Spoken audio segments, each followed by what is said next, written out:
are you the church? It says here, with all the saints. You're the church and you're the saints. What are the saints? Saints is the Greek word hagios. It just means holy ones. And holy means set apart. Now, I don't know what your faith tradition was when you grew up of being Catholic. To be a saint, right, was only for the chosen few. In fact, if you do your history, you'll realize that throughout the ages, there were certain things that had to happen in your life to actually be called a saint. Number one, you had to have these verifiable miracles that you did. Number two, the church authority had to ratify that you were a saint. And number three, which I think is the hardest one, is you have to be dead. I find a struggle with that. Really difficult to achieve that. You have to be dead.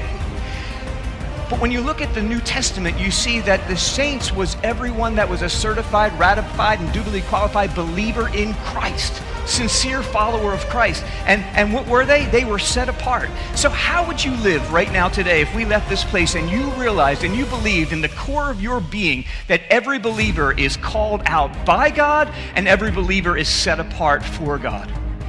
And that's, okay, does anyone else want to applaud that truth?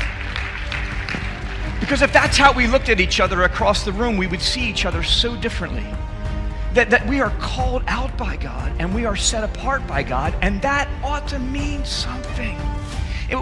When? Well, whenever you're at Corinth or in Achaia, whenever you're in EHT or New Jersey, wherever you are in the world. That means in your work or at home, in your entire community. How about on the road, people?